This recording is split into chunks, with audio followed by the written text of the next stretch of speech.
Bismillahirrahmanirrahim. Assalamualaikum warahmatullahi wabarakatuh. Yang terhormat Bapak Ibu HRD Bimbingan Belajar Ayo Cerdas Indonesia. Izinkan saya memperkenalkan diri. Nama saya Nabila Putri Rahmadani. Saat ini saya sedang menempuh semester 5 di Prodi Pendidikan Bahasa Inggris Universitas Nahdlatul Ulama Surabaya. Pada kesempatan kali ini saya ingin menjelaskan beberapa topik terkait pengajaran seperti komunikasi, kesabaran, percaya diri, kreativitas, dedikasi, dan organisasi, beserta 3 studi kasus terkait topik-topik tersebut.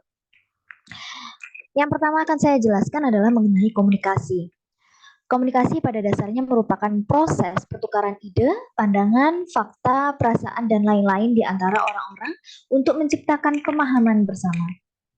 Dalam komunikasi ada yang dinamakan sender atau pengirim pesan atau ide atau gagasan. Kemudian pesan itu sendiri dan yang terakhir adalah receiver atau penerima pesan. Jika kita lihat dari segi dunia pendidikan, sender sendiri adalah seorang guru, sedangkan receiver adalah peserta didik. Komunikasi sebagai salah satu bagian dari interaksi dalam belajar merupakan hal yang sangat penting dan menjadi penentu keberhasilan sebuah pembelajaran. Tanpa komunikasi yang efektif, proses pembelajaran tidak akan dapat berjalan dengan optimal. Untuk itu, keterampilan komunikasi pembelajaran sangat penting dimiliki oleh guru. Mengapa saya katakan bahwa komunikasi dalam kegiatan belajar mengajar amat penting? Karena di dalamnya ada yang dinamakan proses memotivasi peserta didik, memberikan pengetahuan tentang tujuan belajar, kemudian menyajikan informasi, dan memberikan pengalaman simulasi, dan lain-lain. Seperti yang kita ketahui bersama, terdapat 2 jenis komunikasi. Komunikasi verbal dan komunikasi nonverbal. Tak hanya komunikasi verbal yang menjadi kunci keberhasilan dalam proses belajar mengajar, komunikasi nonverbal dapat dijadikan salah satu alternatif untuk mencapai pembelajaran yang berkualitas. Ada banyak cara komunikasi nonverbal yang dapat dimanfaatkan guru untuk mengomunikasikan apa yang seorang guru maksud.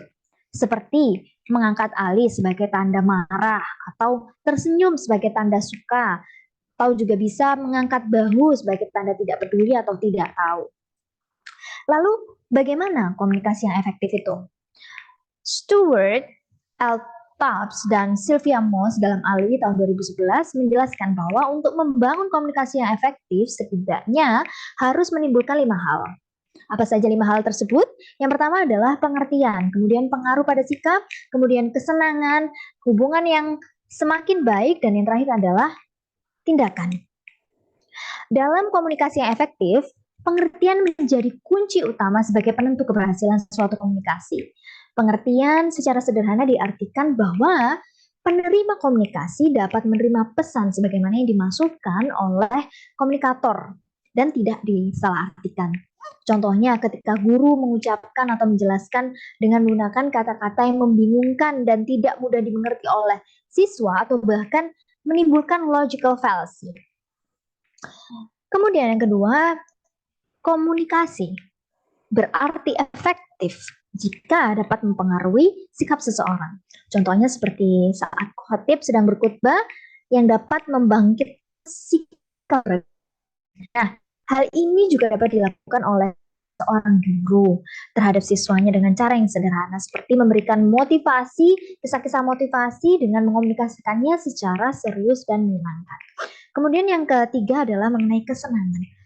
Kesenangan menurut saya adalah suatu hal yang juga penting dalam membangun komunikasi efektif dan sering diidentikan dengan sapaan atau percakapan yang mampu memberikan kesan nyaman dan menyenangkan bagi penerima atau lawan komunikasi seseorang.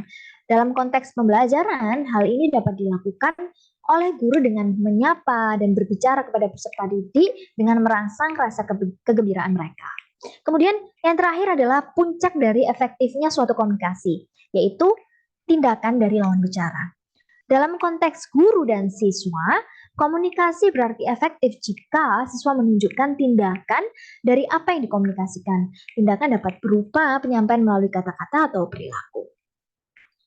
Beralih ke topik yang kedua, yakni kesabaran. Menurut saya kesabaran adalah tindakan menahan diri dari hal-hal yang tidak ingin dilakukan atau bisa juga diartikan dengan menahan diri dari emosi atau bisa juga diartikan bertahan serta tidak mudah mengeluh pada saat sulit atau sedang mengalami musibah. Untuk bisa sabar menurut saya diperlukan kelapangan hati dan juga ketabahan.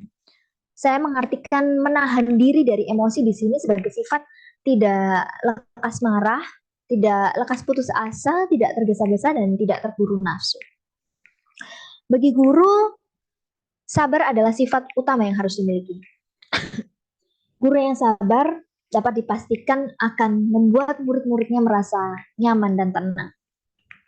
Ketika peserta didik merasa sabar, merasa nyaman dalam belajar, maka mereka akan lebih mudah memahami pelajaran yang disampaikan oleh guru, sehingga tujuan dari pendidikan dan pembelajaran akan dapat tercapai dengan maksimal. Kesabaran ini diperlukan oleh seorang guru, terutama ketika menasehati anak didiknya, kemudian menyampaikan materi kepada anak didiknya, di mana anak didik itu tentunya memiliki karakteristik serta tingkat kecerdasan yang berbeda-beda. Kemudian sabar dalam mengelola kelas agar tetap kondusif dan nyaman untuk peserta didik belajar.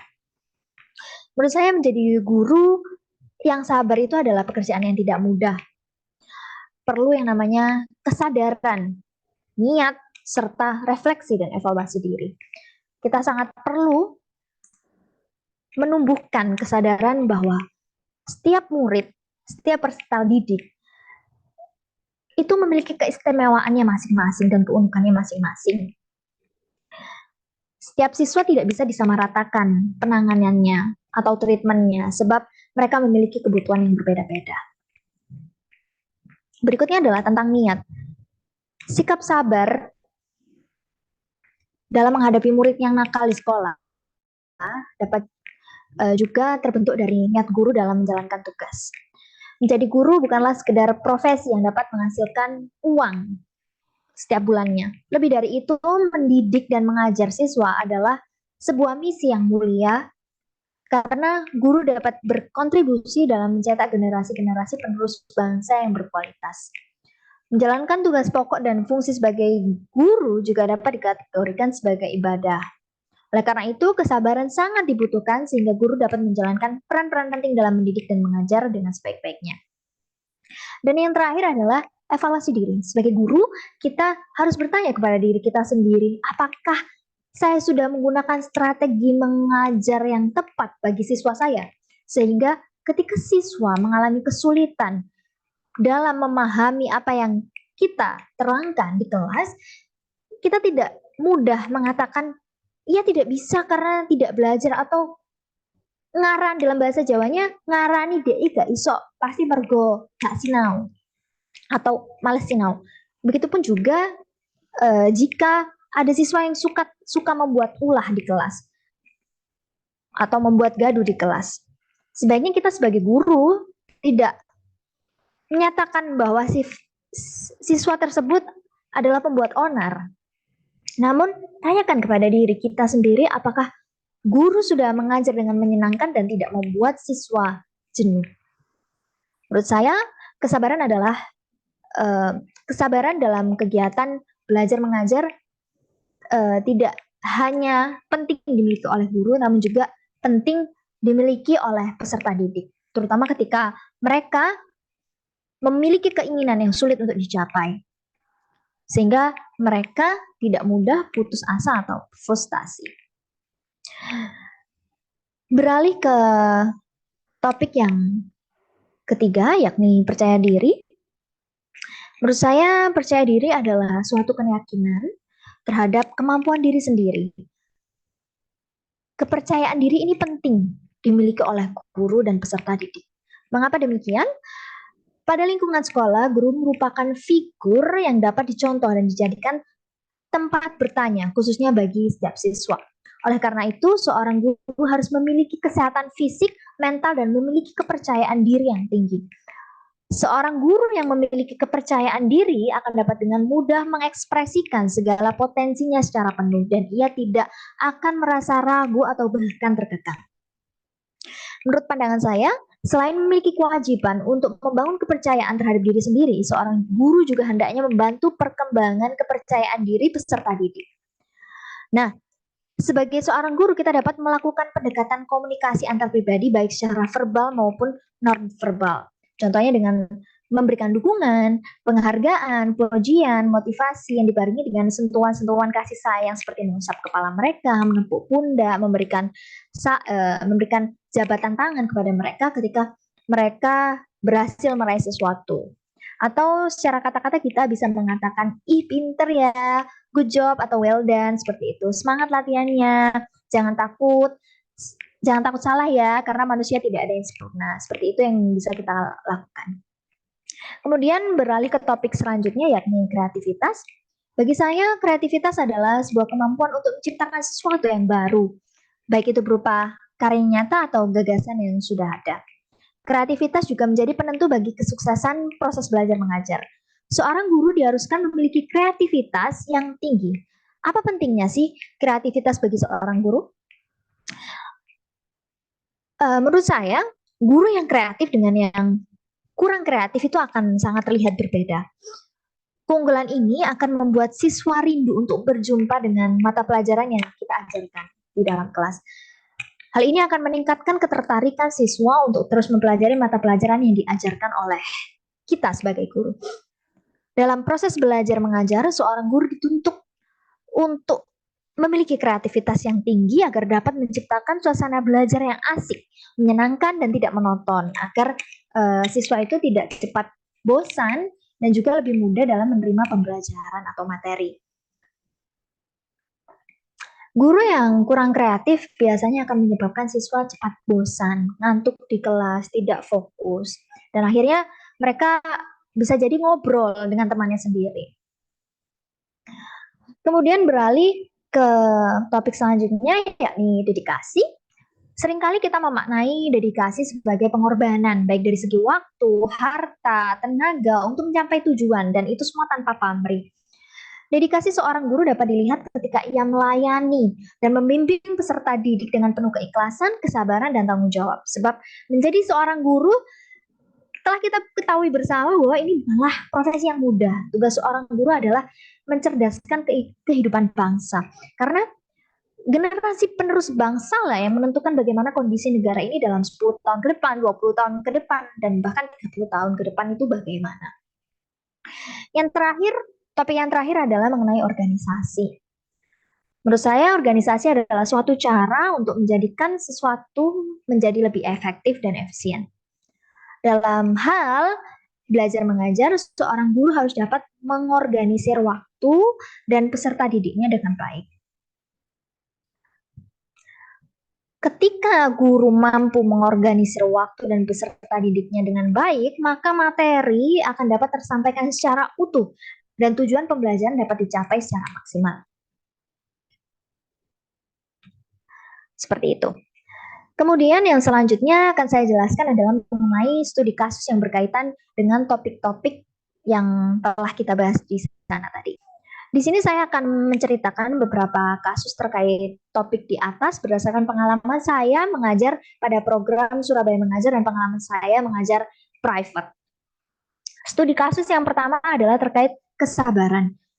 Selama mengajar 3 bulan di SDN Karna 1 melalui program Surabaya Mengajar, saya dipercayai untuk mengajar ekstrakurikuler English Conversation Club untuk kelas 4 SD dan 5 SD.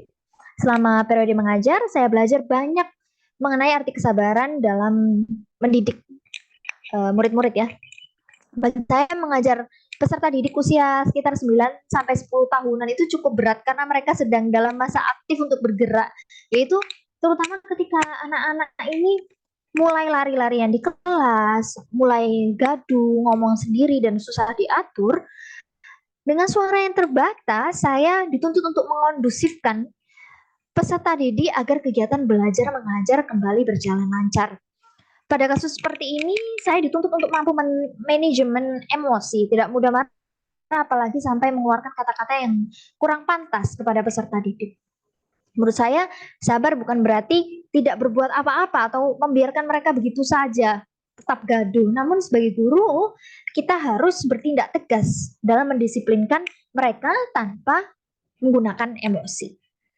Dampak dari kasus ini, jika peserta didik tetap dibiarkan gaduh, maka proses kegiatan belajar mengajar akan terhambat dan dapat merugikan peserta didik lain yang serius dalam belajar yang bermuara pada tidak tercapainya tujuan pembelajaran. Kemudian pelajaran yang dapat saya ambil dari kasus ini adalah saya menyadari bahwa emosi tidak akan menyelesaikan masalah secara efektif. Dengan memarahi mereka justru akan menancapkan memori buruk tentang saya sebagai gurunya dan tentang mata pelajaran yang saya ampuh. Membuat mereka trauma sehingga tidak menyukai pelajaran yang saya ampuh. Selain itu dengan marah-marah akan merugikan diri saya sendiri. Saya akan lebih lelah karena berteriak-teriak untuk menertibkan mereka. Kemudian beralih ke studi kasus yang kedua, masih tentang topik kesabaran. Studi kasus saya yang kedua ini saya ambil dari pengalaman saya mengajar privat bahasa Inggris. Saya sebagai guru harus sabar ketika murid saya mengalami kesulitan dalam memahami materi.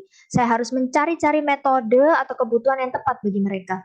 Proses mencari tahu kebutuhan atau metode yang tepat bagi mereka itu saya lakukan melalui need analysis dengan cara observasi. Dan dalam proses observasi tersebut tentunya tidak sebentar, apalagi jika tidak hanya satu murid saja yang diobservasi atau dilakukan need analysis.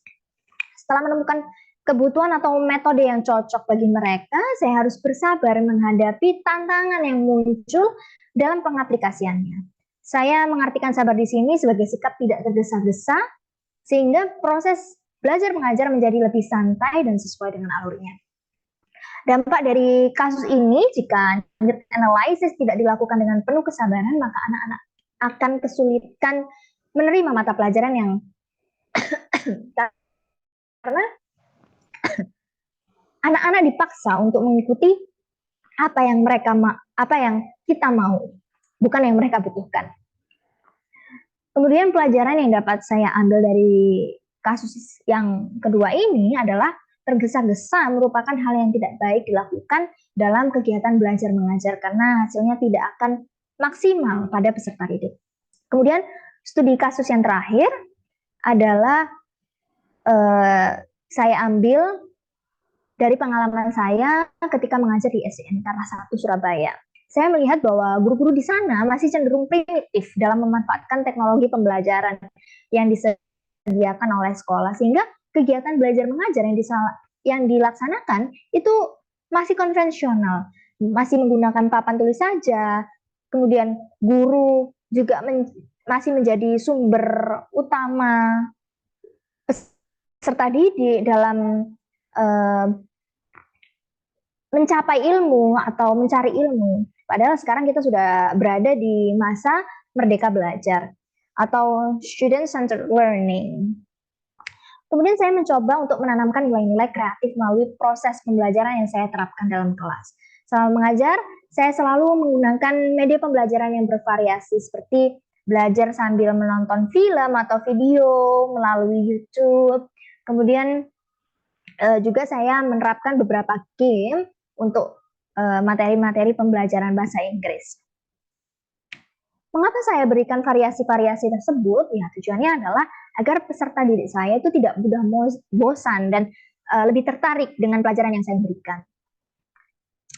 Kemudian juga dari hasil analisis saya mengamati bahwa siswa yang awalnya pendiam menjadi lebih aktif melalui metode bermain game ini. Dan ini terbukti meningkatkan minat peserta didik dalam proses pembelajaran karena mereka selalu antusias pada saat pelajaran dimulai. Dampak dari guru yang masih tidak kreatif dalam mengajar akan menyebabkan pembelajaran menjadi monoton sehingga peserta didik menjadi cepat bosan dan kurang memperhatikan materi. Pelajaran yang dapat diambil melalui kasus ini adalah jadilah guru yang penuh inovasi dan kreativitas agar membuat peserta didik selalu merindukan kita dan mata pelajaran yang kita ampuh. Selain itu, materi yang kita ajarkan akan lebih berkesan dalam ingatan mereka sehingga materi tersebut tidak mudah terlupakan oleh mereka. Terima kasih. Sekian penjelasan dari saya. Mohon maaf apabila ada kesalahan kata. Wassalamualaikum warahmatullahi wabarakatuh.